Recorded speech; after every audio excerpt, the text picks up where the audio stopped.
Soy Valeria. Durante 10 años, fui la mujer detrás del telón, la arquitecta silenciosa que sostenía los cimientos mientras mi esposo, Diego, brillaba bajo los reflectores. Juntos fundamos Lumina, una agencia de diseño y branding que pasó de ser una mesa en nuestra sala de estar a una firma cotizada en la ciudad. Diego era el carisma, la sonrisa en las reuniones, el hombre que cerraba los tratos con un apretón de manos. Yo era la estructura, los contratos, las licencias, la estrategia legal y financiera.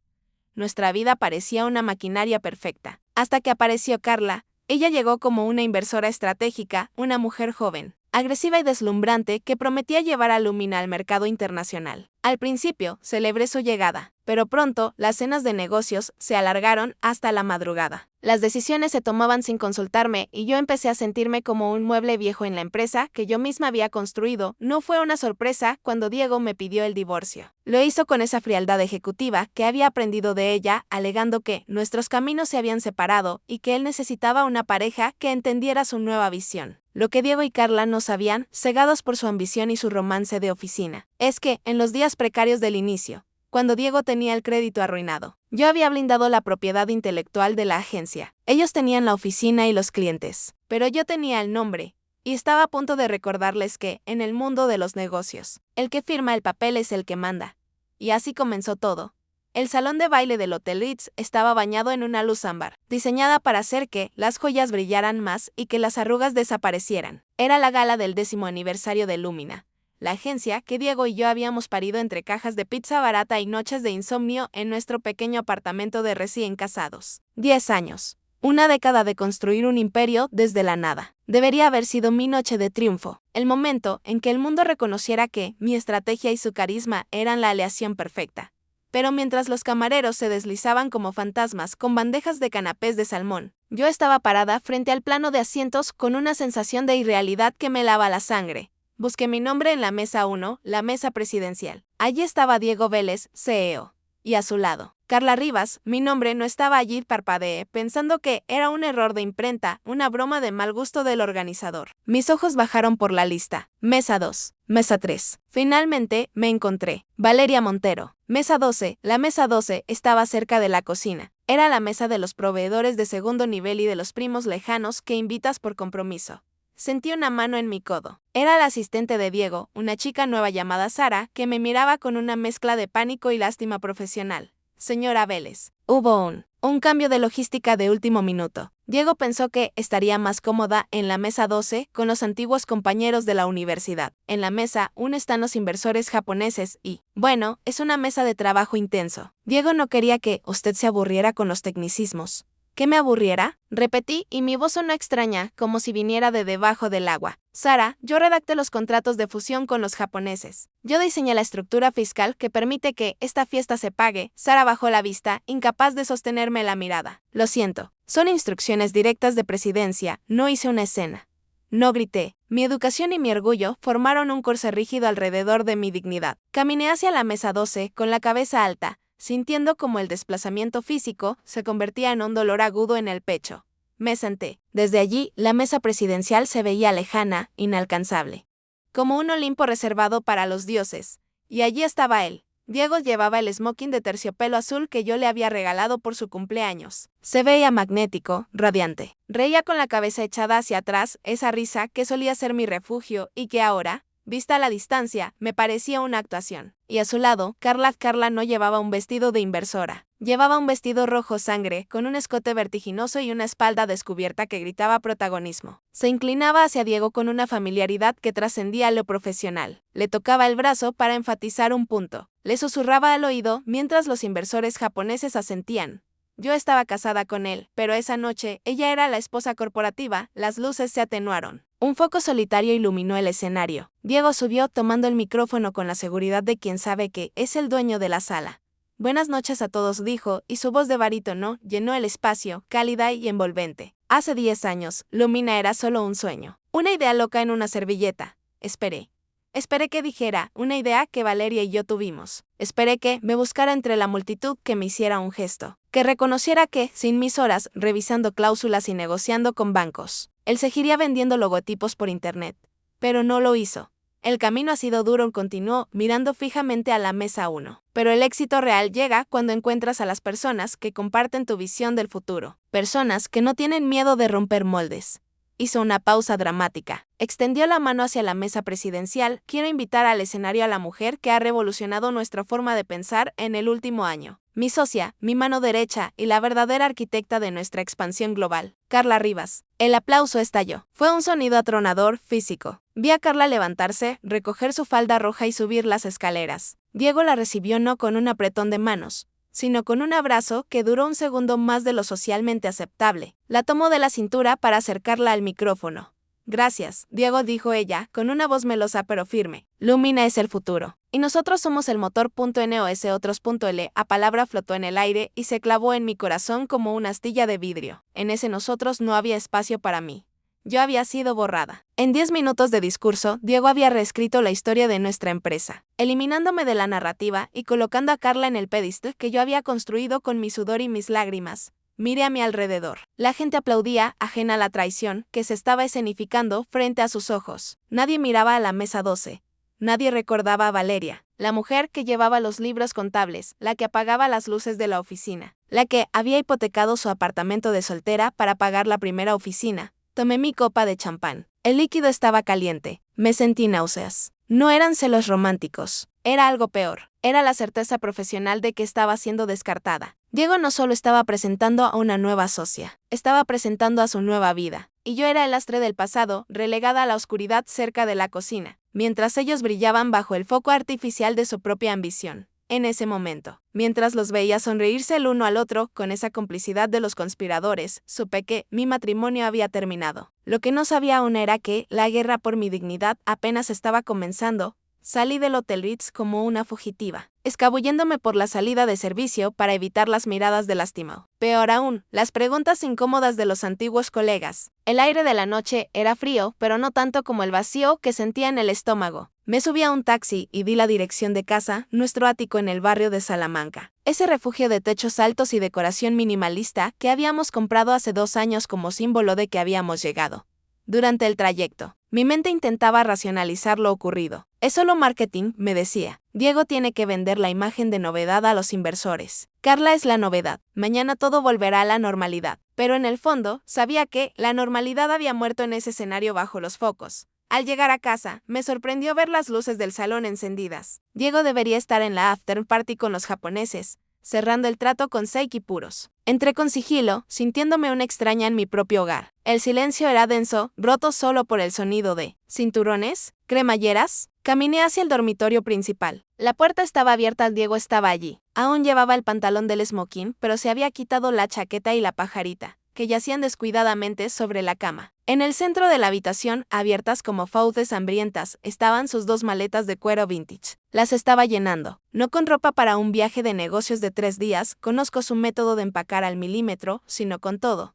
Sus relojes, sus documentos personales, la colección de gemelos, los trajes de temporada. Me quedé paralizada en el umbral. El shock frío me recorrió la columna vertebral. No grité, no lloré, simplemente pregunté con una voz que sonó terriblemente calmada. ¿Te vas de viaje, Diego? Él se giró. No hubo sobresalto ni culpa en su rostro, solo esa expresión de eficiencia ejecutiva que ponía cuando tenía que despedir a un empleado que no rendía. Valerian dijo, cerrando una maleta con un chasquido seco. Qué bueno que llegaste antes. Nos ahorra tiempo. ¿Tiempo para qué? Para hablar. Se sentó en el borde de la cama, evitando mirarme a los ojos, concentrándose en sus zapatos de charol. Esto no funciona, Val. Lo sabes. Llevamos meses. Desincronizados. ¿Desincronizados? Repetí la palabra corporativa con incredulidad. Diego, hace una semana, estábamos planeando las vacaciones en la Toscana. Hace 2 horas, estaba celebrando el éxito de nuestra empresa. El éxito de la empresa, corrigió él, y la distinción fue un corte de bisturí. Y ese es el punto. Lumina ha evolucionado. Yo he evolucionado. Tú sigues aferrada a la fase de startup, a la seguridad, al control de riesgos. Yo necesito volar, Valeria. Y tú eres. Se detuvo, buscando la palabra menos cruel, pero eligió la más honesta. Tú eres un ancla. Sentí que me faltaba el aire. Un ancla es lo que evita que el barco se estrelle contra las rocas, Diego. O lo que le impide zarpar, replicó él, poniéndose de pie. He encontrado a alguien que entiende mi visión. Alguien que no tiene miedo de apostar todo. Alguien que corre a mi velocidad. No necesitaba preguntar. El nombre flotaba en la habitación, impregnado en su ropa, en su actitud, en la humillación pública de la cena. Carlan, dije. Él asintió, sin un ápice de vergüenza. Carla y yo tenemos una conexión. Una sinergia que nunca tuve contigo. Ella me impulsa. Contigo, todo es una negociación, una revisión de contrato, una advertencia de cuidado con el presupuesto. Con ella, todo es posibilidad. Me apoyé en el marco de la puerta porque mis piernas amenazaban con fallar. Me estaba dejando por su socia y lo estaba justificando como una decisión de negocios, como una reestructuración de su vida personal para optimizar su rendimiento.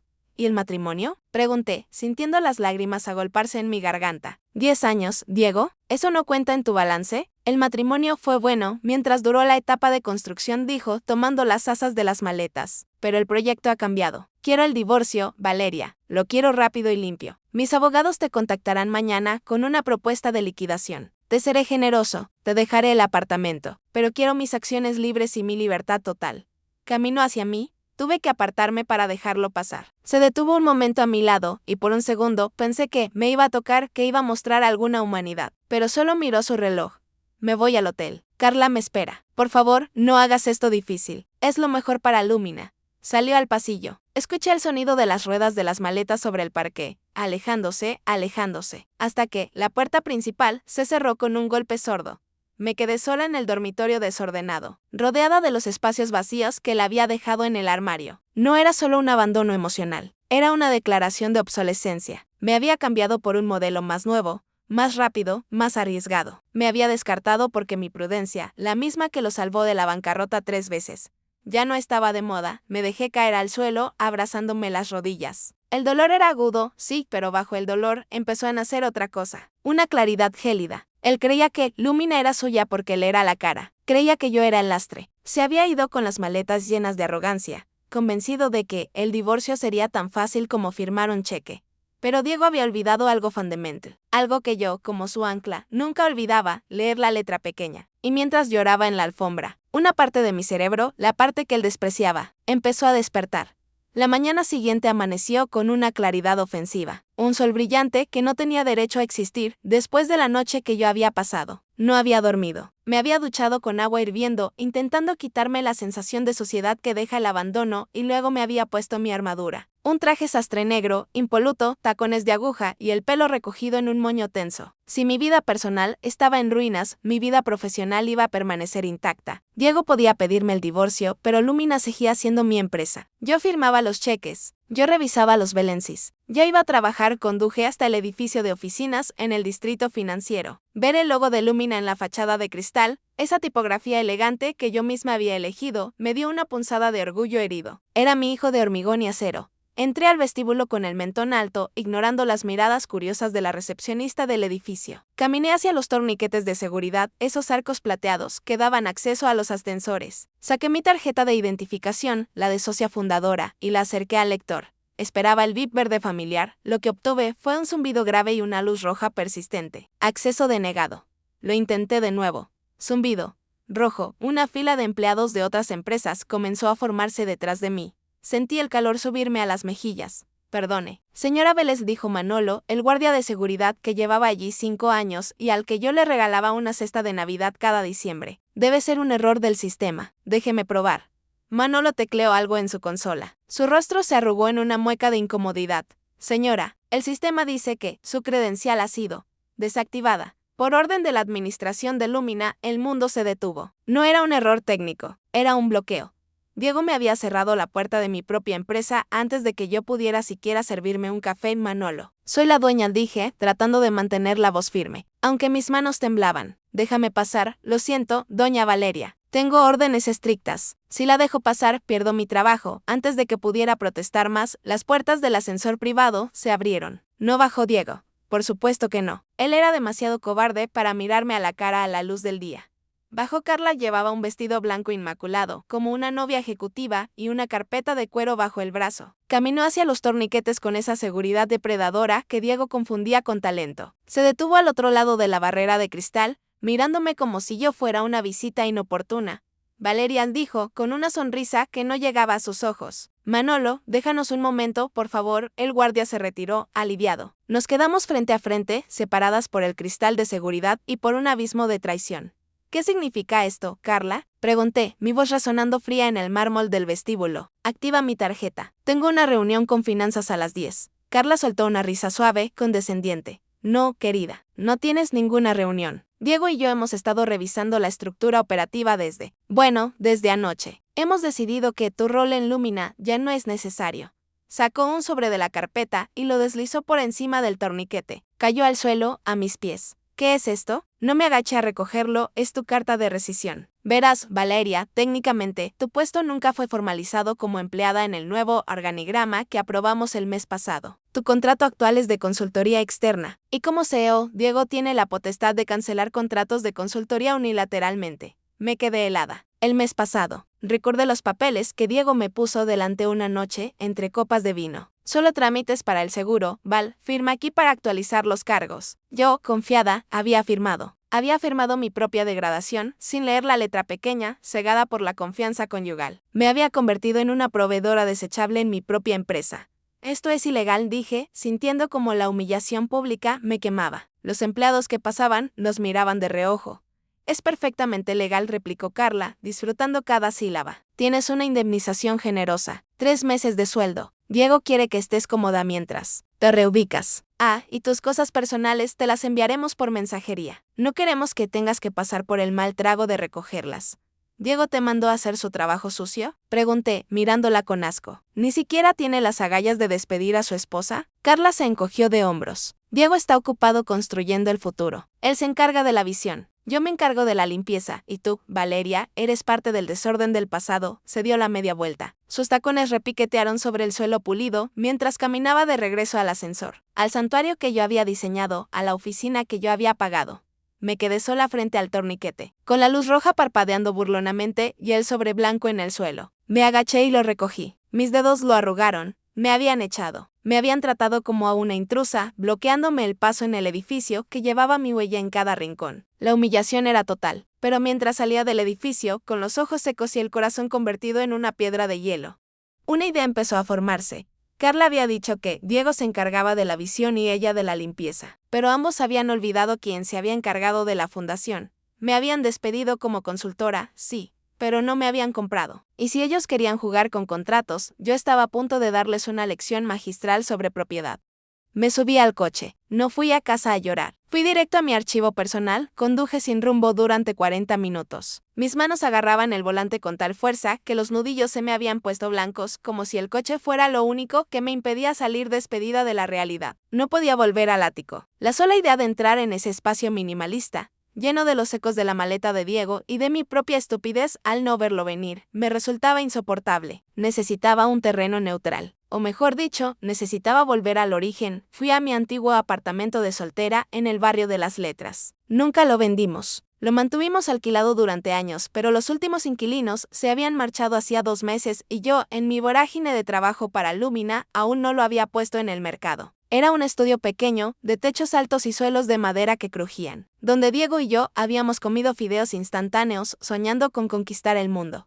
Al entrar, el aire estaba viciado, cargado de polvo y de un silencio que pesaba más que el ruido del tráfico exterior. Me quité los tacones y los dejé tirados en el pasillo. Me senté en el sofá cubierto con una sábana blanca, sintiéndome náufraga. El dolor me golpeó entonces, no como una ola, sino como una marea negra y espesa. No lloré por el amor perdido. Eso ya se había roto la noche anterior con su confesión de sinergia con Carla. Lloré por la estafa vital. Había entregado mis mejores años, mi juventud, mi crédito y mi talento a un hombre que ahora me descartaba como a un activo depreciado. Me sentía vacía, saqueada. Me habían robado mi empresa, mi matrimonio y mi futuro en menos de 24 horas. Estúpida, estúpida, estúpida, me susurré a mí misma, golpeándome suavemente la frente con la palma de la mano. ¿Cómo no vi las señales? Las cenas tarde. La forma en que Carla me miraba en las reuniones, como si supiera un secreto que yo ignoraba. La firma apresurada de esos documentos de actualización de cargos. Me habían desmantelado pieza a pieza, y yo les había dado el destornillador. Pasé las siguientes horas en un estado catatónico, mirando las grietas del techo, mientras la luz del día cambiaba de blanco brillante a un naranja melancólico. Mi teléfono no paraba de vibrar en el bolso. Probablemente los abogados de Diego con la generosa oferta de liquidación. O quizás Sara, la asistente, preguntando dónde enviar mis cajas personales. No contesté. Cuando cayó la noche, el hambre y la sed me obligaron a moverme. Fui a la pequeña cocina y bebí agua del grifo. El sabor metálico me despertó. No dije en voz alta. Mi voz aún no ronca en el apartamento vacío. No voy a ser la víctima que se desvanece. Si me iban a borrar de la historia de Lumina, necesitaba entender exactamente cómo lo habían hecho. Necesitaba ver los cimientos. En el fondo del armario del dormitorio, detrás de una pila de mantas viejas, estaba mi archivo personal. Una caja fuerte ignífuga, pesada y gris, que Diego siempre se había burlado de mí por conservar. Todo está en la nube, Valeria, eres una anticuada, me decía. Pero yo, la hija de un notario, sabía que la nube se puede borrar, hackear o bloquear. El papel es terco. El papel permanece. Arrastré la caja hasta el salón. Me senté en el suelo, con las piernas cruzadas, como si fuera a realizar un ritual. Introduje la combinación, la fecha de nuestra boda. La ironía me hizo esbozar una mueca amarga. La puerta de la caja se abrió con un chirrido pesado. El olor a papel viejo me golpeó. Allí estaba mi vida. No la vida digital que Carla había desactivado con un clic, sino la vida real. Escrituras, pólizas de seguro, certificados. Empecé a sacar carpetas. Primero, las fotos. Las aparté sin mirarlas. No tenía estómago para la nostalgia. Luego, los primeros bocetos de logos, dibujos que Diego había hecho en servilletas, basura sentimental. Y al fondo, una carpeta de color azul oscuro, gruesa, atada con una goma elástica que se había secado con el tiempo y se rompió al tocarla. En la etiqueta, escrita con mi propia caligrafía de hacía 10 años, firme y llena de esperanza, decía Constitución y Legales Lumina. Sentí un escalofrío. Diego y Carla creían que tenían el control porque tenían las oficinas, el personal y las cuentas corrientes actuales. Creían que, al degradarme a consultora en un contrato reciente, habían anulado mi poder. Pero una empresa no es solo su operación diaria. Una empresa es su génesis. Abrí la carpeta. Mis manos temblaban, pero esta vez no era por dolor, sino por una anticipación eléctrica. Allí estaban los documentos originales, el registro mercantil, las patentes de marca, los acuerdos de cesión de derechos de imagen, papeles que no había mirado en años porque confiaba ciegamente en mi socio y esposo. Recordé aquellos días. Diego venía de una quiebra personal desastrosa por un negocio de importación que salió mal. Tenía embargos judiciales. Los bancos no le daban ni una tarjeta de crédito. Yo, en cambio, tenía mi historial limpio y la pequeña herencia de mi abuela. ¿Cómo lo hicimos, Diego?, murmuré pasando las páginas. ¿Cómo estructuramos esto para que los bancos no te comieran vivo? Empecé a leer, no como la esposa herida, sino como la abogada frustrada que llevaba dentro. Leí las cláusulas de constitución, leí los estatutos, y mientras mis ojos recorrían la letra pequeña, el dolor en mi pecho empezó a ser reemplazado por algo mucho más útil: adrenalina. Diego había olvidado algo. En su arrogancia de nuevo rico, en su prisa por impresionar a Carla y a los inversores japoneses, había olvidado sobre qué cimientos habíamos construido su trono. Él creía que era el dueño porque actuaba como tal. Pero en el mundo de los contratos, la percepción no vale nada. Pasé una página más y mis dedos se detuvieron sobre un documento específico. El registro de la propiedad intelectual de la marca Lumina y del código base de nuestro software de gestión. El activo más valioso de la empresa. Lo saqué de la carpeta y lo sostuve bajo la luz de la lámpara. Mi respiración se detuvo. Todo este tiempo, me había sentido desolada, pensando que lo había perdido todo. Pero en esa habitación silenciosa y polvorienta, con el peso del papel en mis manos, me di cuenta de que no estaba viendo un recuerdo. Estaba viendo un arma. Sostuve el documento bajo la luz amarillenta de la lámpara, leyendo las palabras una y otra vez hasta que dejaron de ser tinta sobre papel y se convirtieron en una revelación divina. Era el certificado original del registro de la propiedad industrial. Fecha: 12 de marzo de hace 10 años. Marca comercial, Lumina Clase 35. Publicidad y gestión de negocios titular, Valeria Montero. Porcentaje de titularidad, 100%. Mi corazón empezó a latir con una fuerza que sacudía mis costillas. No era un error, no era un sueño. Era la memoria legal de un pasado que Diego había decidido olvidar. Cerré los ojos y dejé que el recuerdo me inundara. Hace 10 años, Diego era un paria financiero. Su aventura anterior había terminado en una cascada de demandas y embargos. Su nombre en cualquier documento oficial era radiactivo. Si aparecía como dueño de algo, los acreedores se lanzaban sobre ello como buitres. Ponlo todo a tu nombre, Val me había suplicado, en esa misma cocina, con los ojos llenos de miedo. Yo no puedo tener nada. Si registro la marca, me la quitarán. Tú eres mi escudo. Tú eres la única en quien confío. Y yo, la esposa enamorada y la socia leal, lo hice. Registré la marca Lumina a mi nombre personal, no a nombre de la sociedad limitada que crearíamos después. Registré el dominio web. Y, lo más importante, registré el código fuente de nuestra plataforma de gestión, el LuminaOS, el software propietario que nos diferenciaba de cualquier otra agencia del mercado. Lo hicimos como una medida de protección temporal, una estrategia de supervivencia. Pero con los años, el éxito nos volvió complacientes. Diego pagó sus deudas, limpió su historial crediticio y se convirtió en el gran CEO. Y en la vorágine del crecimiento, Entre premios y fusiones, nunca hicimos el traspaso de titularidad. Nunca firmamos la cesión de la marca a la empresa. Diego actuaba como el dueño. Carla se presentaba como la socia. Los empleados llevaban camisetas con el logo. Pero legalmente, en el registro que importa, Lumina era una licencia de uso que yo, Valeria Montero, cedía tácitamente a la empresa. Una cesión que podía revocar. Me levanté del suelo, sintiendo cómo la sangre volvía a mis piernas. Caminé por el pequeño salón, riendo. Una risa baja, burbujeante, que rozaba la histeria pero que sabía a gloria. Diego me había despedido. Me había bloqueado el acceso al edificio. Me había tratado como a una empleada desechable. Pero él estaba operando su imperio en un terreno alquilado y ni siquiera se acordaba de pagar la renta. Busqué más en la carpeta. El software. Allí estaba. El registro de la propiedad intelectual del código. Titular, Valeria Montero. Entendí la magnitud del error de Diego. Él estaba tan obsesionado con su visión y su nueva sinergia con Carla que había descuidado lo básico, la due diligence. La arrogancia lo había cegado. Él asumió que, como estábamos casados y habíamos construido todo juntos, lo que era mío era suyo por osmosis. O peor, asumió que yo era tan estúpida o tan débil que nunca revisaría estos papeles. Pensé en la fusión con los inversores japoneses. Esas negociaciones multimillonarias se basaban en la adquisición de la marca y la tecnología, sin la marca Lumina y sin el software. La empresa de Diego no era más que un alquiler de oficinas caro y un puñado de muebles de diseño. Ellos estaban vendiendo un coche de lujo, pero yo tenía las llaves del motor y el título de propiedad del chasis. Mi desolación se evaporó. Ya no era la mujer abandonada en un apartamento polvoriento. Era la dueña legítima que acababa de descubrir que los ocupantes ilegales habían cambiado la cerradura. Me acerqué a la ventana y miré la ciudad nocturna. En algún lugar, en una suite de hotel o en una cena de celebración, Diego y Carla brindaban por su futuro, convencidos de que se habían librado del ancla. No tenían idea de que el ancla no estaba allí para frenarlos, sino que era lo único que mantenía el barco unido. Tomé el documento. El papel era suave, pero en mis manos se sentía como acero templado. No iba a llamarlos, no iba a gritar, iba a esperar, iba a dejar que siguieran construyendo su castillo de naipes, ladrillo a ladrillo. Mentira, mentira. Y cuando estuvieran en la cima, cuando estuvieran a punto de firmar el contrato de sus vidas, yo iba a retirar el suelo. La esperanza volvió a mí, no como una luz cálida, sino como una llama fría y azul. Tenía el poder, tenía la ley, y ahora tenía un plan. Los días siguientes fueron un ejercicio de contención sobrenatural. Mi instinto, esa parte visceral y herida de mí, gritaba que corriera al edificio de Lumina. Agitando los papeles en la cara de Diego y exigiendo mi lugar, quería ver su cara palidecer. Quería ver a Carla perder esa sonrisa de suficiencia. Pero la abogada que llevaba dentro, la estratega que había negociado contratos con multinacionales mientras Diego elegía el color de las cortinas, sabía que la impulsividad es la madre del fracaso. Recordé una frase de Napoleón que Diego solía citar para parecer culto en las reuniones. Nunca interrumpas a tu enemigo cuando está cometiendo un error.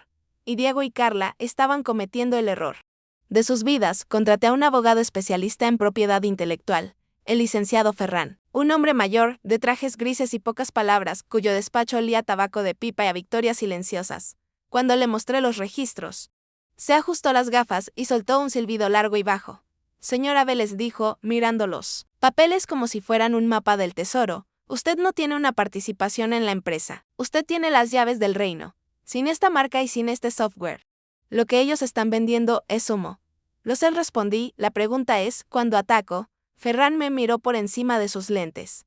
Si demandamos ahora, paralizamos la operación. Ellos se asustarán, intentarán negociar, quizás ofrezcan una suma decente para que usted firme la cesión y todo se arregle en silencio. No quiero una suma decente, dije, sintiendo el frío del documento bajo mis dedos.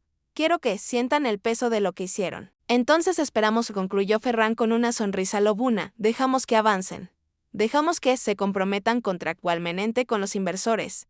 Dejamos que garanticen, por escrito, que son los dueños de todos los activos. En el momento en que firmen ese compromiso de venta sin tener la titularidad, habrán cometido fraude. Y ahí, Valeria, es cuando su precio deja de ser una negociación y se convierte en un rescate. Decidí convertirme en un fantasma. No contesté a las llamadas de Diego.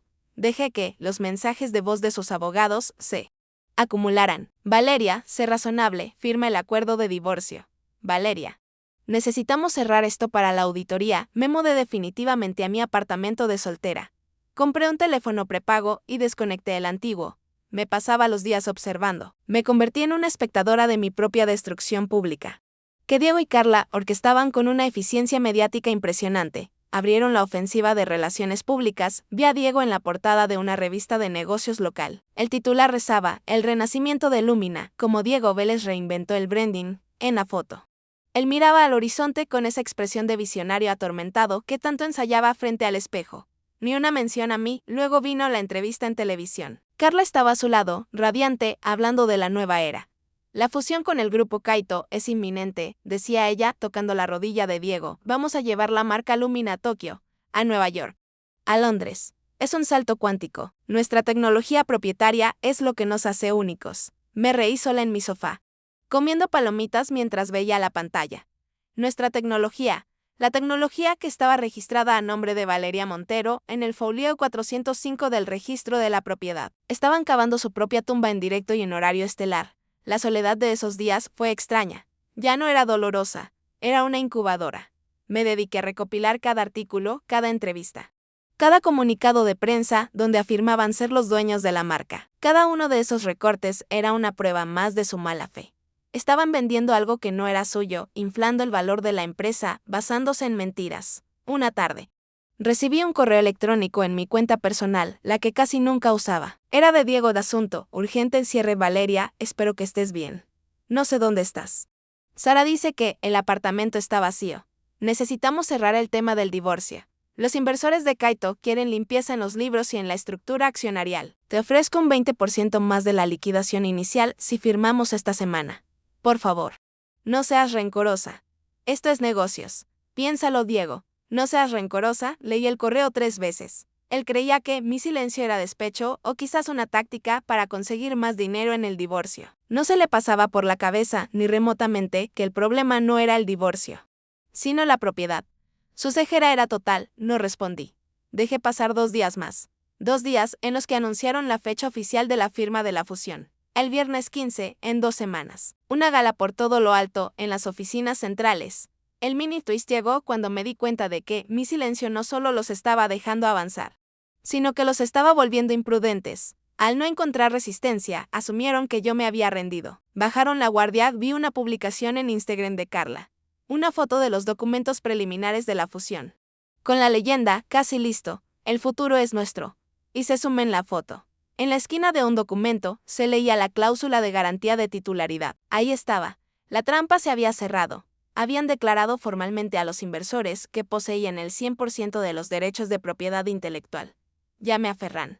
Ya es hora, le dije. ¿Estás segura?, preguntó él. Una vez que iniciemos esto, no hay vuelta atrás. Será la guerra, ellos declararon la guerra cuando me borraron de la foto. Ferran, yo solo voy a terminarla. Bien, ¿cuál es el plan? El lunes empiezan la due diligence final. Los auditores de Kaito van a revisar hasta el último papel. Quiero que esperemos a que los auditores pidan el certificado de registro de la marca. Eso será el martes o miércoles, calculó Ferran. Exacto. Y cuando Diego y Carla vayan a buscar ese papel en sus archivos, se darán cuenta de que no está a nombre de la empresa. Se darán cuenta de que falta la cesión. Y entonces me llamarán. Colgué el teléfono. Miré por la ventana. La ciudad brillaba. Indiferente a mi drama, pero yo sentía una paz eléctrica. Había pasado del duelo a la estrategia. Mi silencio había sido mi escudo, pero pronto se convertiría en mi espada. Diego quería limpieza. Yo le iba a dar una lección de sociedad legal que jamás olvidaría. El martes llegó envuelto en una llovizna gris y persistente. El tipo de clima que convierte a la ciudad en un espejo sucio. Para la mayoría era un día deprimente. Para mí era el día del juicio final. Me levanté temprano, me preparé un café fuerte y me senté en el sofá de mi pequeño apartamento, con el teléfono sobre la mesa de centro como si fuera un detonador. No necesitaba estar en las oficinas de Lumina para saber exactamente lo que estaba ocurriendo. Yo había diseñado los protocolos. Yo conocía el ritmo de la empresa como conozco el latido de mi propio corazón. A las 9 de la mañana. El equipo de auditores del grupo Kaito habría entrado en la sala de conferencias principal, esa pecera de cristal con vistas a la Castellana. Los japoneses no son como los inversores locals. No se dejan seducir por charlas sobre sinergia ni por canapés de salmón. Ellos practican una due diligence forense. Buscan el esqueleto debajo de la piel. Imaginé la escena, Diego, con su mejor traje y su sonrisa de vendedor de sueños, intentando encantar al jefe de auditores, el Shinji Tanaka. Carla, a su lado. con su tablet llena de gráficos de crecimiento proyectado. Todo iría bien durante la primera hora, revisión de cuentas, nóminas, contratos de alquiler. Todo eso estaba en orden porque yo lo había dejado en orden. Pero a las 11 llegarían al apartado de activos intangibles. Miré el reloj. Las 10:58, mi pulso se aceleró. En ese preciso instante, en la sala de juntas, un auditor con gafas de montura fina estaría pidiendo la carpeta de propiedad intelectual. Necesitamos verificar la cadena de titularidad de la marca Lumina y del código fuente del software, os diría el auditor, con esa cortesía implacable, solo para confirmar que la transferencia de los fundadores a la sociedad se realizó correctamente. Diego sonreiría. Por supuesto, todo está en el archivo legal. Carla, por favor, Carla abriría el servidor. Buscaría la carpeta legales. Encontraría el registro de la marca. Y ahí el tiempo se detendría. Porque en la pantalla, bajo el epígrafe titular, no aparecería Lumina S. Él, aparecería Valeria Montero. Imaginé el silencio. Ese silencio espeso, de pánico súbito que vacía el aire de una habitación. Carla frunciría el ceño, pensando que era un error, una versión antigua del documento. Buscaría el contrato de cesión, el documento que transfiere los derechos de mi persona a la empresa. Buscaría, y buscaría, y buscaría, pero no encontraría nada, porque no existe. A las 11:15, mi teléfono personal empezó a vibrar. No era Diego. Aún no. Era Ferran, mi abogado. Señora Vélez dijo, su voz ronca teñida de una diversión seca. Acabo de recibir una llamada del director legal de Kaito. Parece que hay una pequeña inquietud con los activos. ¿Han suspendido la sesión de la mañana suspendido? Sí. El Shinji Tanaka ha informado a Diego que no pueden proceder con la valoración de la empresa si la marca comercial y la tecnología base no pertenecen a la empresa. Al parecer, Diego intentó decir que era un mero trámite administrativo, que usted es su esposa y que la firma es automática. ¿Y qué dijo Tanaka? Dijo que en los negocios no hay esposas, hay propietarios. Y que, si la titular de la marca no ha firmado la cesión, entonces Diego está intentando venderles una casa que no es suya. Le han dado 48 horas para presentar el documento firmado o se retiran de la fusión. Sonreí. Una sonrisa fría que no llegó a mis ojos, gracias. Ferran, prepárate. El teléfono va a empezar a sonar de verdad en cualquier momento. Colgué. La tensión en el aire de mi apartamento cambió. Ya no era la víctima esperando el golpe. Era la cazadora esperando que la presa pisara la trampa. Me imaginé el caos en la oficina. Diego gritando a los abogados junior. Carla revolviendo archivos físicos, rompiéndose las uñas perfectamente manicuradas, buscando un papel que, en su arrogancia, nunca se molestó en verificar si existía. Se habrían dado cuenta de que me habían echado, me habían bloqueado y me habían humillado, sin asegurarse primero de tener las llaves del castillo. A las 11:45, el teléfono vibró de nuevo, esta vez. La pantalla se iluminó con un nombre que solía hacerme sonreír y que ahora me provocaba una náusea visceral. Diego, lo dejé sonar. Vibró hasta que entró el buzón de voz.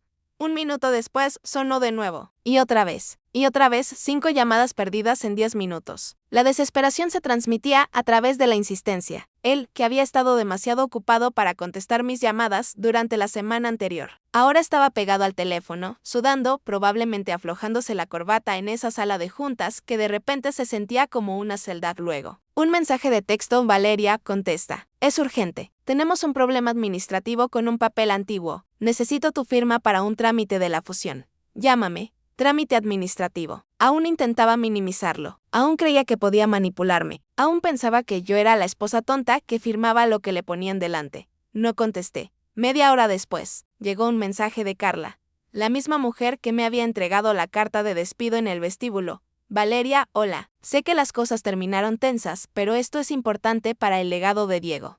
Y para tu liquidación. Necesitamos que vengas a la oficina. Solo es una firma de rutina que se nos pasó. Sé profesional, sé profesional. La audacia de esa mujer era infinita. Me habían tratado como a una empleada descartable y ahora apelaban a mi profesionalismo para salvar su pellejo. Me serví otra taza de café. Me senté junto a la ventana, mirando la lluvia caer sobre Madrid. Cada minuto que pasaba, sin que yo contestara, el precio de las acciones de mi dignidad subía. Cada minuto de silencio era un clavo más en el ataúd de su fusión. Estaban descubriendo, de la manera más dura posible, que el ancla no solo frenaba el barco. El ancla era lo único que impedía que la corriente los arrastrara hacia el abismo. Y yo, Valeria Montero, acababa de soltar la cadena, dejé que el teléfono sonara 6 veces más antes de contestar. Quería que Diego sintiera el vacío del otro lado de la línea. Ese mismo vacío en el que él me había dejado la noche que hizo las maletas. Cuando finalmente deslicé el dedo sobre la pantalla verde, no dije nada, solo respiré esperando. ¿Valeria? ¿Val? Su voz sonaba entrecortada, una mezcla de alivio y ansiedad mal disimulada. Gracias a Dios. Estaba preocupado. Sara me dijo que no estabas en el apartamento y, bueno, después de cómo terminaron las cosas, temí que hubieras hecho alguna locura. La hipocresía tiene un sonido muy particular. Es como el terciopelo barato, suave al tacto pero sintético en el fondo. Diego estaba usando su tono de marido preocupado, el mismo que usaba cuando llegaba tarde a cenar por estar con Carla. Estoy bien. Diego, respondí, mi voz neutra, desprovista de la calidez que él solía dar por sentada. ¿Qué quieres? Tengo cosas que hacer. Lo sé. Sé que debes estar reorganizándote. Hizo una pausa, calculando su próximo movimiento. Escucha, Val. Me siento mal. La forma en que se manejó lo del despido fue brusca. Carla es muy ejecutiva, a veces le falta tacto, pero tú y yo somos familia. 10 años no se borran por una reestructuración empresarial. Casi solté una carcajada. Ahora Carla era la mala y él era el pacificador. El juego del policía bueno y el policía malo, aplicado a su exesposa. ¿Me estás llamando para pedir disculpas, Diego? Te estoy llamando porque quiero cerrar esto bien, con dignidad. Su voz bajó un tono, volviéndose confidencial. Mira, los abogados están complicando todo con el divorcio. Tú sabes cómo son, cobran por hora y les encanta el conflicto. Pero hay un tema, un pequeño fleco administrativo que se nos pasó. Una tontería de los registros antiguos de la marca. Ahí estaba, el fleco administrativo, el activo más valioso de la empresa, reducido a una tontería. Ah, ¿sí? Me hice la ingenua. ¿Qué tipo de fleco? Nada importante. Solo necesitamos actualizar la titularidad de la marca y del software. Ya sabes, ponerlo todo a nombre de la S. Él para que la fusión con Kaito sea limpia. Es un trámite, pero necesito tu firma para autorizar el traspaso. Sonrió nerviosamente. Los japoneses son unos maniáticos con el papeleo. Si no tenemos eso para mañana, se ponen nerviosos. Entiendo, por eso quería verte. No en la oficina, no con abogados. Tú y yo. Como en los viejos tiempos. ¿Te acuerdas del Café de Oriente? Donde celebramos nuestro primer contrato. Te invito a un café. Charlamos, firmamos este papelito para que Kaito nos deje en paz y hablamos de tu liquidación. Quiero ser generoso contigo, Val. De verdad, la nostalgia como arma. Me estaba invitando al lugar donde empezamos todo para pedirme que le regalara el final. Era tan manipulador que resultaba casi brillante. Si yo fuera la mujer que era hace una semana, habría ido corriendo, conmovida por su gesto, y habría firmado mi propia sentencia de muerte financiera sobre una mesa de mármol manchada de café. El Café de Oriente, repetí. Está bien, Diego. Nos vemos allí en una hora, ¿de verdad? Su alivio fue audible, un suspiro largo. Gracias, Val. Sabía que podía contar contigo. Eres la mejor, colgué. Me miré en el espejo del pasillo. No vi a la mejor. Vi a una mujer que estaba a punto de ir a la guerra armada, con una taza de café y un silencio mortal. Llegué al café 15 minutos tarde, a propósito. Diego estaba sentado en una mesa del fondo, moviendo la pierna con ese tic nervioso que le daba cuando las cosas se salían de su control. Tenía una carpeta de cuero sobre la mesa y 2 cafés ya servidos. Cuando me vio, se levantó de un salto, con una sonrisa que parecía dolerle en la cara. Valeria. Estás estupenda. El descanso te sienta bien. Me senté sin quitarme las gafas de sol. Hola, Diego. Tienes 10 minutos. Él se sentó, un poco descolocado por mi frialdad. Empujó la taza hacia mí, tu favorito, manchado con sacarina. Vayamos al grano, dije, ignorando el café. ¿El papel? Diego carraspeó y abrió la carpeta. Sacó un documento de 3 páginas, grapado impecablemente. Es esto, una cesión de derechos estándar. Básicamente dice que reconoces que registraste la marca en nombre de la empresa y que formalizas el traspaso. Es retroactivo. Así todo queda legal y tú te libras de cualquier responsabilidad futura. Me tendió un bolígrafo Montblanc, el que yo le regalé cuando firmamos con nuestro primer gran cliente. Solo firma en la última hoja, donde está la marca. Tomé el documento. Mis ojos de abogada escanearon el texto en segundos. Cesión de derechos de propiedad intelectual e industrial a título gratuito, renuncia. Expresa a cualquier regalía o compensación. Futura ... reconocimiento de que la titularidad siempre fue fiduciaria. Era un robo legalizado, redactado con elegancia para despojarme de millones de euros a cambio de un café con sacarina. Levanté la vista. Diego me miraba con expectación, sudando ligeramente por la sien. A título gratuito, leí en voz alta, es un tecnicismo, Val. Ya te dije que te compensaré en el divorcio. Pero la empresa no puede comprar su propia marca ahora, se vería mal en los libros de Kaito. Tiene que ser una regularización. Hazlo por mí, por lo que fuimos. Dejé caer el bolígrafo sobre la mesa. Hizo un ruido seco. Diego, lo que fuimos se terminó cuando metiste a Carla en mi oficina y mis maletas en el pasillo.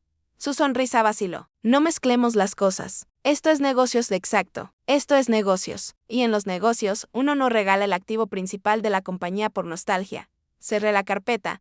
No voy a firmar esto aquí, Diego. El pánico cruzó su rostro. ¿Qué? Val, por favor. Los auditores. Kaito. Si no llevo esto firmado hoy, se cae el trato. Lo sé, dije, disfrutando por primera vez del poder de la palabra no. Sé que se cae. Y por eso no voy a firmar en una cafetería. A escondidas, como si fuera un amante a la que le pagas el taxi. Me levanté. Si quieres mi firma, Diego, la tendrás. Pero la tendrás en la sala de juntas de Lumina, con Carla presente, con los abogados de Kaito presentes, y con mi abogado presente. ¿Tu abogado? Diego se puso pálido. Valeria, no hagas esto. Si metemos abogados, se complica todo. Carla se va a poner furiosa.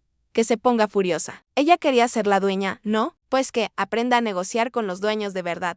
Me incliné sobre la mesa, bajando mis gafas de sol para mirarlo directamente a los ojos. Mañana a las 9 en la oficina. Y dile a Carla que prepare algo mejor que una carta de despido. Dile que prepare la chequera. Salí del café de Oriente, dejando a mi esposo con la boca abierta y un documento sin firmar. El aire de la calle nunca me había parecido tan limpio. La satisfacción contenida era un combustible poderoso. Él había intentado usar la lástima y el pasado para manipularme, pero solo había confirmado mi sospecha. Estaba desesperado. Y la desesperación, en una negociación, es olor a sangre. Mañana no sería una reunión, sería una cacería. La sala de juntas de Lumina, en el piso 25, siempre había sido mi orgullo. Yo elegí la mesa de nogal macizo, yo diseñé la iluminación indirecta para evitar fatigas en las reuniones largas, y yo insistí en las sillas ergonómicas Herman Miller. Pero esa mañana, al entrar, el espacio se sentía hostil, como un territorio ocupado por el enemigo. Llegué a las 9 en punto. A mi lado caminaba Ferran, mi abogado, con su maletín de cuero gastado y esa expresión de aburrimiento mortal que aterrorizaba a los oponentes. Al cruzar el umbral, el silencio cayó sobre la sala como una guillotina. En la cabecera de la mesa estaba Diego, pálido, con ojeras profundas que el maquillaje de televisión no lograba ocultar. A su derecha, Carla, vestida con un traje gris acero, tamborileando sus uñas perfectas sobre la superficie de madera. Al otro lado, el equipo de Kaito, 3 hombres japoneses impecables, liderados por el Shinji Tanaka, y 2 abogados locals que parecían tiburones oliendo sangre. Valeria, dijo Carla, sin levantarse. Su voz era hielo seco. Llegas tarde. Tenemos una agenda apretada. Llego a mi hora, Carla, respondí, tomando asiento en el extremo opuesto de la mesa, directamente frente a Diego. Ferran se sentó a mi lado, abriendo su carpeta con una lentitud deliberada. Y la agenda la dicto yo, dado que soy la dueña del activo por el que todos están aquí. El Shinji Tanaka me miró, interesado. Diego se aclaró la garganta, nervioso. Bien, ya estamos todos. Diego intentó forzar una sonrisa. El Shinji Tanaka tiene prisa. Valeria, los abogados de Kaito han revisado el documento de sesión que te di ayer. Está todo en orden. Solo necesitamos tu firma para regularizar la situación de la marca y proceder con la fusión. Empujó el documento hacia mí por la larga mesa. Se deslizó suavemente hasta detenerse frente a mis manos. Ni lo toqué. Creo que hay un malentendido fundamental en esta sala, dije, mi voz clara y proyectada. Diego y Carla les han vendido la idea de que esto es una regularización, un trámite burocrático de una exesposa colaboradora. Miré a Tanaka, señor Tanaka, la marca Lumina y el código fuente del sistema operativo no pertenecen a esta empresa por un error administrativo. Pertenecen a Valeria Montero porque yo los creé, yo los pagué y yo los registré a mi nombre personal hace 10 años para protegerlos de la quiebra anterior del Shinji. Vélez. Carla se puso tensa. Eso es irrelevante. Fue una medida fiduciaria. La intención siempre fue que fueran de la empresa. La intención no se registra en la oficina de patentes. Carla. Los hechos, intervino Ferran con su voz rasposa. Y el hecho es que mi clienta es la propietaria legal exclusiva. Ustedes no tienen una licencia de uso firmada. Técnicamente, Lumina S.L. ha estado operando en infracción de marca durante la última década. El abogado de Kaito se inclinó hacia Tanaka y le susurró algo al oído. El rostro de Tanaka se oscureció. ¿Está sugiriendo, señora Montero, que la empresa, que estamos a punto de adquirir por 40 millones de euros, no posee su propio nombre? Preguntó Tanaka con un español perfecto y letal. Estoy afirmando, Shinji Tanaka, que están comprando un cascarón vacío. Los muebles, las computadoras y el contrato de alquiler son de ellos. Pero el alma, el nombre y el motor son míos. Diego golpeó la mesa con la palma de la mano. Valeria, basta. Deja de jugar. Firma el maldito papel. Te ofrecí una liquidación generosa. No vas a arruinar esto por despecho. No es despecho, Diego. Es poder. Me levanté lentamente, apoyando las manos en la mesa. Me echaste de mi oficina. Me bloqueaste la entrada. Me despediste como a una pasante. ¿Y ahora, esperas que te regale mi patrimonio a título gratuito? Tomé el documento de cesión que Diego me había deslizado. Lo levanté para que todos lo vieran. Y con un movimiento lento y preciso, lo rasgué por la mitad. El sonido del papel rompiéndose fue el único ruido en la sala. No voy a firmar una cesión. Si quieren la marca, tendrán que comprarla. Y el precio no lo pone el mercado. Lo pongo yo. La confrontación había llegado a su cúspide. Ya no era una reunión de negocios. Era un ajuste de cuentas. Diego y Carla me miraban con odio puro, pero debajo del odio vi lo que realmente buscaba, el miedo absoluto de saber que estaban desnudos frente a los inversores. El sonido del papel rasgándose aún flotaba en el aire. Un eco seco que había silenciado la sala de juntas más poderosa de la ciudad. El Shinji Tanaka, el hombre que representaba 40 millones de euros, se puso de pie. No lo hizo con prisa, sino con esa lentitud ceremonial que precede a una ejecución. Se ajustó el saco y miró a Diego con un desprecio absoluto. Señor Vélez, dijo Tanaka, y su voz era tan fría que podría haber congelado el café en las tazas. Kaito Group no negocia con bienes en disputa. Y ciertamente, no negociamos con estafadores que intentan vender lo que no poseen. No es una estafa, gritó Diego, poniéndose de pie, con el sudor perlándole la frente. Es un tecnicismo. Ella es mi esposa. Soy su exesposa en proceso de divorcio, Diego, corregí, sin moverme de mi silla. Y soy tu acreedora. Tanaka hizo un gesto a sus abogados. Nos retiramos. Iniciaremos acciones legales por mala fe en la negociación y daños y perjuicios por el tiempo perdido. La amenaza de una demanda internacional por parte de un conglomerado japonés fue la chispa que encendió la pólvora. Carla perdió los estribos. La fachada de ejecutiva fría se derrumbó, revelando a la mujer asustada y furiosa que había debajo. Tú, me gritó, señalándome con un dedo tembloroso. Maldita parásita. No has hecho nada por esta empresa en años. Solo te sentabas a firmar papeles mientras Diego y yo trabajábamos. ¿Y ahora vienes a chantajearnos? Eres patética. Ferran, mi abogado, se aclaró la garganta. Le sugiero que modere su lenguaje, señorita Rivas. Insultar a la dueña de la marca que le da de comer no es una buena estrategia legal. Ella no es dueña de nada, chilló Carla. Es una resentida que no soporta que su marido la haya dejado por una mujer más joven y más capaz. Carla, cállate, lo ordenó Diego, viendo cómo los japoneses recogían sus maletines con rapidez. Señor Tanaka, espere. Podemos arreglarlo. Valeria sugirió hacia mí, y en sus ojos vi el cambio de táctica. Del miedo pasó a la manipulación emocional, su último recurso. Se acercó a mí, rodeando la mesa, ignorando a Carla. Se arrodilló a mi lado, bajando la voz para crear una falsa intimidad. Val, por favor, mírame. Soy yo, Diego. Construimos esto juntos. ¿Te acuerdas de las noches comiendo pizza en el suelo? ¿Te acuerdas de lo que soñábamos? No dejes que el odio destruya nuestro legado. Sé que estás dolida, y lo siento. Fui un imbécil. Pero no nos hagas esto. Si ellos se van, Lumina quiebra. Nos demandarán. Perderé todo. Perderemos todo. Su mano buscó la mía. Su tacto, que una vez fue mi hogar, ahora se sentía pegajoso, desesperado. Lo miré a los ojos. Vi el pánico real. Pero no vi amor. Vi a un hombre que estaba viendo su futuro arder y buscaba un extintor, no perdón. Tienes razón, Diego, dije suavemente. Construimos esto juntos. Yo puse el dinero, la estructura y el nombre. Tú pusiste la cara. Y ahora, tú quieres vender mi parte para financiar tu nueva vida con ella. Retiré mi mano de la suya, no es odio, Diego. Es negocio. Tú dijiste que querías separar lo personal de lo profesional. Pues bien, aquí estamos. Me levanté y me dirigí al Shinji Tanaka, que se había detenido en la puerta, observando la escena con curiosidad mórbida. Señor Tanaka, dije, la marca y la tecnología están en venta. Yo soy la única que puede firmar la transferencia hoy mismo. La fusión puede proceder. Tanaka levantó una ceja. ¿Bajo qué condiciones, señora Montero? Bajo mis condiciones, respondí. Me giré hacia Diego y Carla. Si quieren que firme la cesión y salve este trato, el precio por la marca Lumina y el software Lumina OS es de 15 millones de euros. Un silencio sepulcral cayó sobre la sala. Diego se quedó boquiabierto. Carla soltó un jadeo ahogado. Eso es una locura, gritó Diego. Eso es casi todo el cash que íbamos a recibir de la operación. Nos dejaría sin liquidez. Tendríamos que usar nuestras propias acciones para pagarte. Exacto, dije con una sonrisa gélida. Ustedes recibirían acciones de Kaito, pero el dinero en efectivo. El dinero para sus mansiones, sus viajes y su nueva vida. Ese dinero es mío. Es el precio de la marca. Tómenlo o déjenlo. Es un robo. Escupió Carla. No, Carla.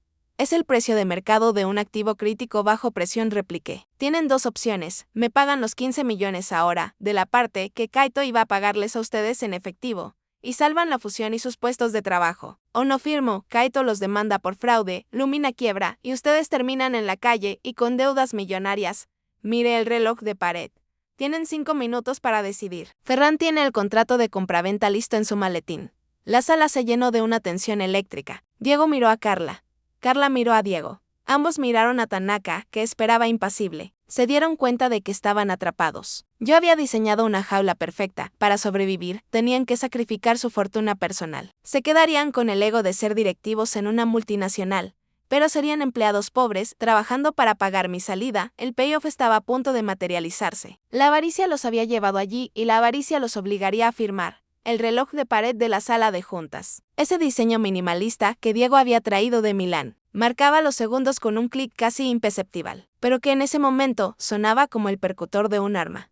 1, 2, 3. Diego y Carla estaban acorralados. Los vi intercambiar miradas desesperadas. Diego estaba haciendo cálculos mentales, viendo cómo su fortuna líquida, el dinero con el que planeaba comprar su libertad y su ático en Miami, se evaporaba para llenar mi cuenta bancaria. Carla, por su parte, parecía una niña a la que le acaban de decir que los Reyes Magos son los padres. Su fantasía de ser la reina de la fusión se estaba desmoronando ante la realidad de los números. 3 minutos, lo anunció Ferran, abriendo su maletín con un chasquido seco y sacando el contrato de compraventa que habíamos redactado la noche anterior. Lo deslizó sobre la mesa. Diego miró el documento como si fuera radiactivo.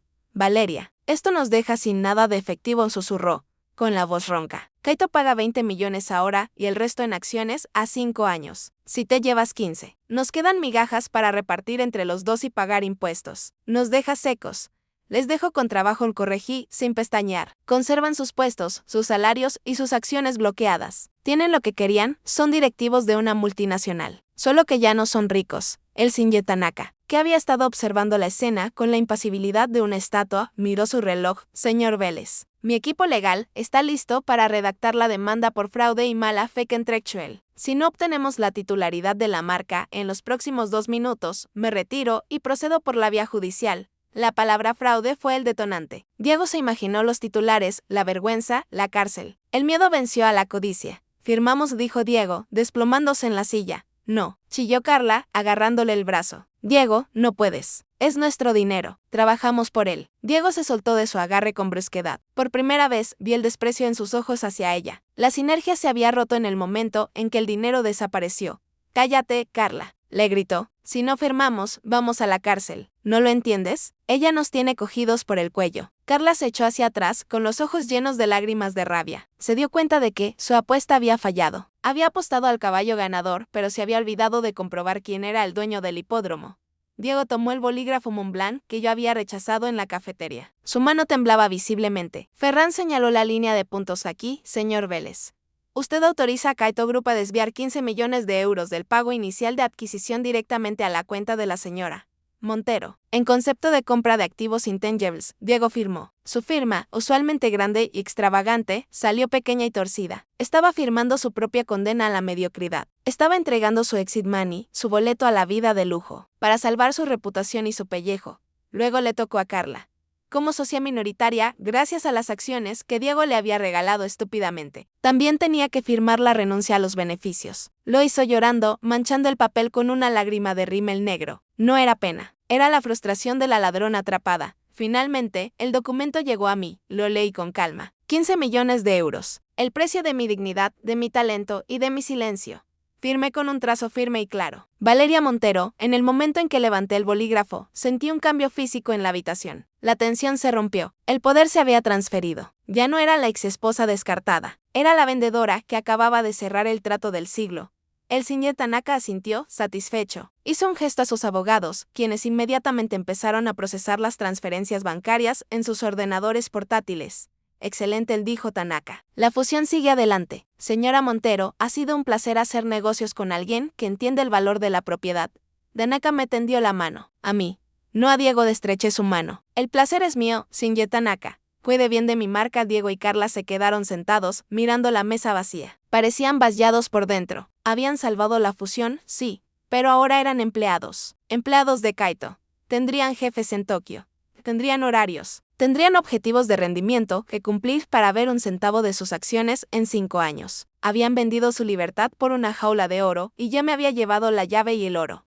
Me levanté, alisándome la falda de mi traje. Ferran cerró su maletín con un clic satisfactorio. Bueno, dije, mirando a mi ex esposo y a su amante. Felicidades por la fusión. Espero que disfruten trabajando para Kaito. He oído que son muy exigentes con sus gerentes regionales. Diego levantó la vista. Sus ojos estaban rojos. Valeria, ¿cómo pudiste? Tú me enseñaste, Diego le respondí con una sonrisa suave. Me dijiste que tenía que dejar de ser un ancla y aprender a soltar. Pues bien, acabo de soltar. Y me he llevado el lastre conmigo.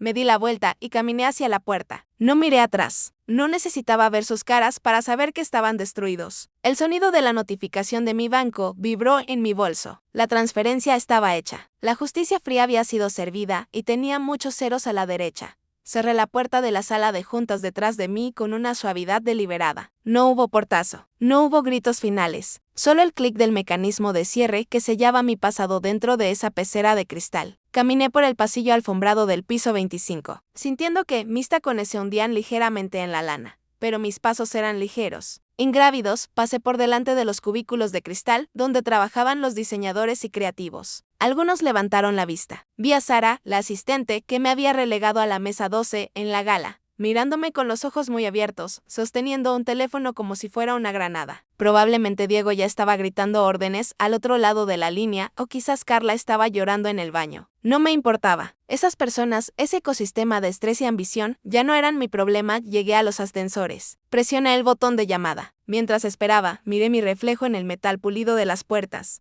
Esperaba ver a una mujer cansada, devastada por el divorcio y la traición. Pero la mujer que me devolvía la mirada tenía los hombros rectos y una chispa en los ojos que no había visto en una década. Era la Valeria de antes de Diego, la Valeria que no tenía miedo, pero con la armadura y la cicatriz de la experiencia.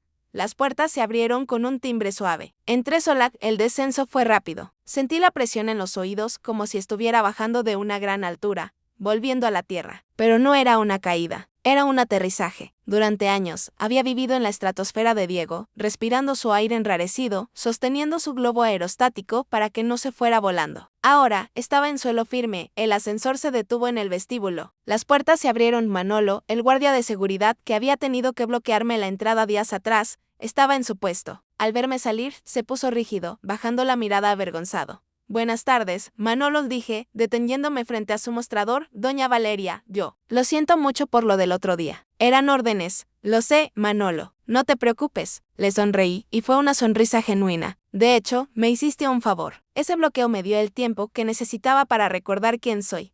Saqué un billete de 50 euros de mi bolso y lo dejé sobre el mostrador. Cómprate algo bueno para cenar hoy. Celebra por mí. Manolo me miró atónito. Pero, ¿celebra qué, señora? ¿Volvió a la empresa? No, Manolo. Hice algo mucho mejor. Me fui. Definitivamente, caminé hacia la puerta giratoria de cristal. El sol de la tarde había roto las nubes de lluvia y la luz se filtraba en el vestíbulo, dorada y limpia. Empujé la puerta y salí a la calle. El ruido de la ciudad me envolvió, las bocinas, las conversaciones, el ritmo frenético de Madrid. Respiré hondo. El aire olía a ozono y asfalto mojado. Pero para mí olía a libertad. Saqué mi teléfono del bolso. La notificación del banco seguía allí en la pantalla de bloqueo. Transferencia recibida. 15 millones,00 euros. Miré la cifra. Conté los ceros. No era solo dinero. Era la cuantificación de mi valor. Era el pago retroactivo por cada noche sin dormir, por cada contrato revisado, por cada vez que Diego se llevó el crédito y yo me quedé en la sombra. Era mi indemnización por despido, mi liquidación de divorcio y mi premio por la victoria. Todo en uno. Miré hacia arriba, hacia el edificio de cristal que se alzaba sobre mí. En el piso 25. Diego y Carla estarían ahora mismo firmando los papeles finales con Kaito, dándose cuenta de que habían vendido su alma para conservar una silla. Eran ricos en papel, pobres en efectivo y esclavos en la práctica. Se habían quedado con el cascarón brillante, pero yo me había llevado la perla. Guardé el teléfono. Un taxi pasó cerca y levanté la mano. Se detuvo.